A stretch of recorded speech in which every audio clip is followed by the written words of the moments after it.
चलिए अब आपको सीधा उदयपुर सर्किट हाउस लिए चलते हैं। मुख्यमंत्री अशोक गहलोत का उदयपुर से जयपुर रवाना होने का तय कार्यक्रम है, पर उससे पहले काफी संख्या में लोग पहुंचे हैं जनसुनवाई के लिए। हालांकि जनसुनवाई का कोई तय कार्यक्रम नहीं था, पर लोगों का मुख्यमंत्री के प्रति विश्वास ही है कि वो जब भी किसी भी क्षेत्र के दौरे पर होते हैं तो आम लोग अपनी समस्याएं लेकर उन तक पहुंचते, अपनी फरियादें लेकर उन तक पहुंचते हैं और उनको विश्वास भी रहता है कि अगर मुख्यमंत्री तक हमारी बात पहुंचेगी, हमारी समस्या पहुंचेगी तो समस्या का निस्तारण भी होगा, निराकरण भी होगा। अभी तस्वीरें जरा आप देखिए, मुख्यमंत्री एक एक करके सभी आम लोगों से मुलाकात कर रहे हैं, मंत्री भी उनको कुछ जानकारी यहां पर साझा कर रहे हैं। और देखिए ये कुछ और खास तस्वीरें, आम लोगों का अभिवादन स्वीकार करते हुए भी मुख्यमंत्री नजर आ रहे हैं और साथ ही आम लोगों की समस्याओं को सुनते हुए भी वो नजर आ रहे हैं। देखिए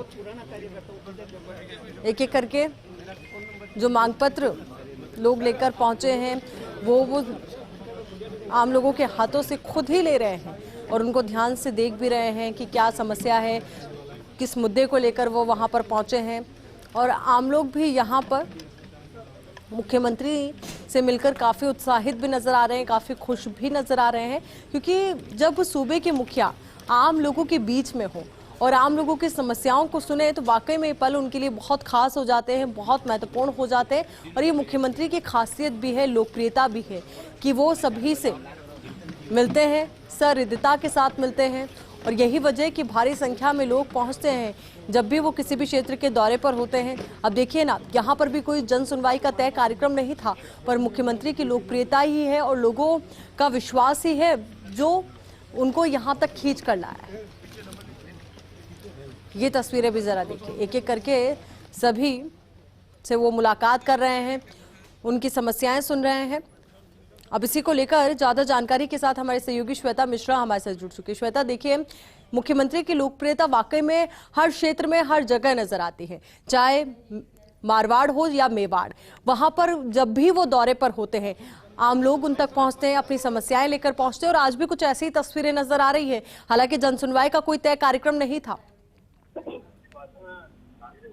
बिल्कुल आयुषी, जनसुनवाई का कोई तय कार्यक्रम नहीं था, लेकिन तैयारियां सुबह सुबह ही अचानक अधिकारियों को कहा गया कि जनसुनवाई आज होगी 8 बजे के करीब, और उसके बाद पूरी तैयारियां यहाँ पर कर ली गई। जनसुनवाई के लिए लोग भी पहुंच गए, मुख्यमंत्री का इंतजार कर रहे थे, लेकिन अचानक ऐसा हुआ कि मुख्यमंत्री अशोक गहलोत शायद सीधे डबोके एयरपोर्ट के लिए रवाना होंगे और इसके प्रभारी मंत्री रामलाल जाट यहाँ पर पहुंचे। लोगों के बीच में जनसुनवाई करना उन्होंने शुरू की और बाहर पूरी तैयारी हो गई थी कि स्वयं निकलेंगे डबोक एयरपोर्ट के लिए, लेकिन फिर अचानक ही जनसुनवाई के लिए आ गए मुख्यमंत्री अशोक गहलोत, जिसके बाद मुख्यमंत्री जिंदाबाद के नारे भी यहाँ पर लोगों ने लगाए। खुश यहाँ पर लोग हुए क्योंकि उन्होंने उम्मीद खो दी थी कि मुख्यमंत्री से शायद आज मुलाकात नहीं हो पाएगी। और अभी फिलहाल जनसुनवाई कर रहे हैं मुख्यमंत्री अशोक गहलोत, अपने दर्द यहाँ पर बयां कर रहे हैं, लोग अपनी समस्याएं बता रहे हैं प्रदेश के मुखिया के सामने, ताकि उनका समाधान यहाँ पर हो सके। उम्मीद भी बढ़ जाती है जब प्रदेश के मुखिया पहुंच गए, जबकि एक बार लगा था कि अब सीएम यहाँ पर नहीं पहुंच पाएंगे। और ये तस्वीरें आप देख सकती हैं आयुषी, जिस तरह से अब मुख्यमंत्री को एयरपोर्ट के लिए रवाना होना है। बिल्कुल श्वेता, देखिए आवाज भी हम सुन पा रहे हैं, उनके फेवर में नारेबाजी यहाँ पर हो रही है, उनके जिंदाबाद के नारे भी लग रहे हैं और लोगों में उत्साह जो है और जोश जो है वो बहुत ज्यादा नजर आ रहा है मुख्यमंत्री से मिलने के बाद।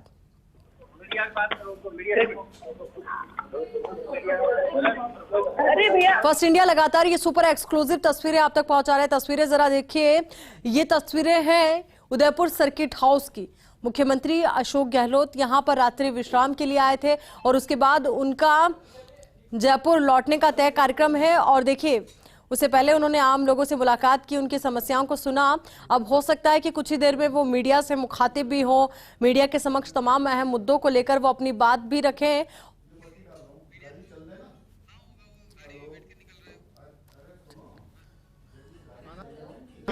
फर्स्ट इंडिया लगातार ये सुपर एक्सक्लूसिव तस्वीरें आप तक पहुंचा रहा है। तस्वीरें जरा देखिए,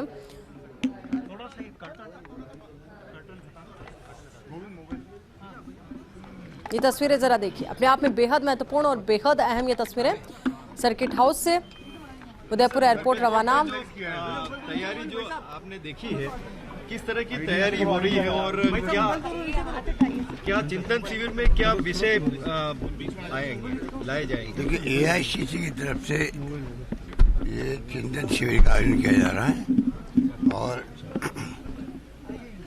उसी ढंग से वहाँ पे कमेटी बनी है और यहाँ पर जो हमें तैयारी करनी है वो सब तैयारी करीब करीब हो रही है। और अब तो इंतज़ार है जब लोग सब 13, 14, 15 का आएंगे, डेलीगेट हमारे मेहमान आएंगे।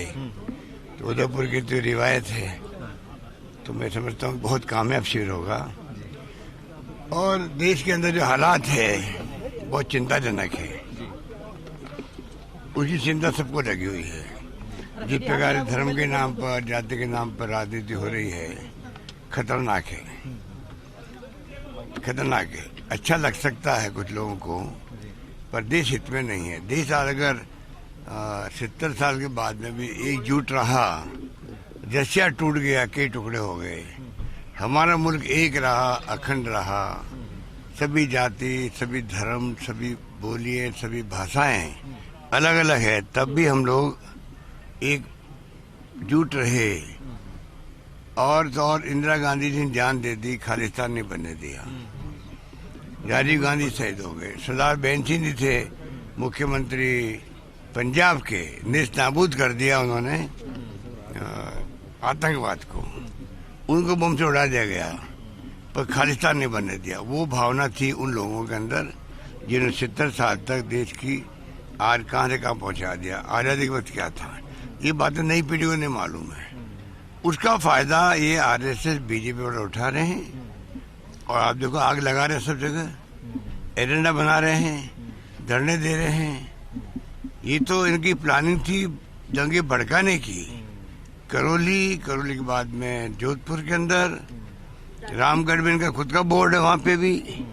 ये तो ठीक है, हम लोगों ने पूरा प्रयास करके टाइमली एक्शन कर लिया, इसलिए छुटपुट घटनाएं हो गई, कहीं आगजनी हुई, हमने अरेस्ट कर लिया सब लोगों को। कुछ लोग भागते फिर रहे हैं, उनको छोड़ेंगे नहीं हम लोग। पर ये हमने तय कर रखा, किसी भी कीमत पर राजस्थान में हिंसा नहीं होने देंगे। और ये जो इनकी हरकतें हैं, इनका मुकाबला करेंगे। हम चाहेंगे कि चाहे कोई पॉलिटिकल पार्टी के लोग हों, हिंसा का कोई समर्थन नहीं करे। हम सब जनप्रतिनिधि हैं, पहला कर्तव्य हम लोग अमन चैन कायम रहे, शांति, भाईचारा, प्रेम, मोहब्बत रहे आपस के अंदर। ये हमारा फर्ज सबका होना चाहिए। और मैं सबसे अपील करना चाहूँगा, चाहे वो किसी पार्टी के लोग हों, कि समय रहते हुए आप अपना जो सोच है उसको बदलो और सब हम लोग भाईचारे के साथ रहें, अपनी अपनी विचारधारा के साथ में राजनीति करें। हम कभी नहीं कहते आरएसएस की, बीजेपी की विचारधारा एक है, वो उनके पास है, हमारी विचारधारा हमारे पास में है। आज हम सत्ता में नहीं, वो सत्ता में हैं, उनको क्या चाहिए, सत्ता में है वो तो। तब भी अगर वो आग भड़काने की कोशिश करते हैं, संविधान की धज्जियां उड़ाते हैं, कानून का राज स्थापित यहाँ होना चाहिए, उस पर डिस्टर्ब करते हैं, तो कौन सरकार बर्दाश्त करेगी उनको। जनहित के अंदर में फैसले करने पड़ेंगे।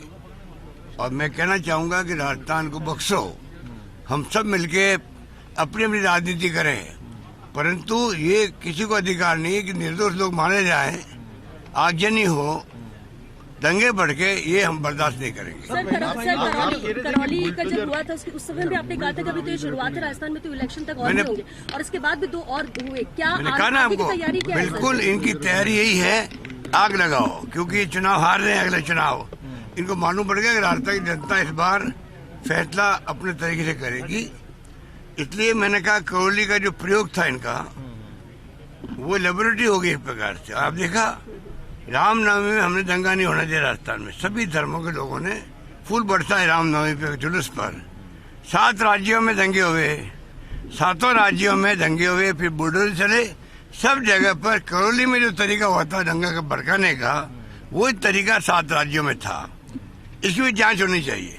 अगर दम है अमित शाह जी के अंदर, तो गृह मंत्रालय को एक कमेटी बनाए, हाई कोर्ट जज हो, सुप्रीम कोर्ट जज हो, कि वास्तव में ये 7 राज्यों में दंगे भड़के करौली के बाद में, उसके जड़ में क्या था, क्या भावना थी, क्या इनकी प्लानिंग थी, किस रूप में दंगे भड़काने की प्लानिंग थी, वो तमाम बातें सामने आ जाएगी।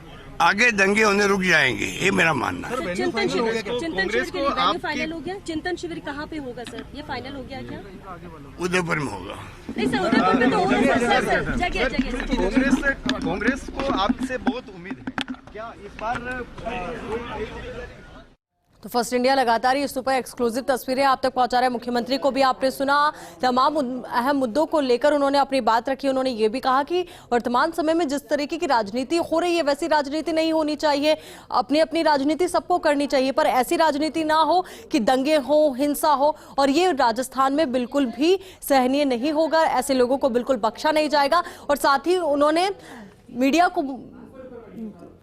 मीडिया को संबोधित करते हुए यह भी कहा कि अगर गृह मंत्री एक कमेटी गठित करते हैं तो निश्चित तौर पर एक जड़ तक हम पहुंच पाएंगे कि क्या वजह रही, करौली में हिंसा हुई, उसके बाद 7 राज्यों में हिंसा भड़की, तो एक जड़ तक पहुंचना बहुत ज्यादा जरूरी हो जाता है, बहुत ज्यादा महत्वपूर्ण हो जाता है।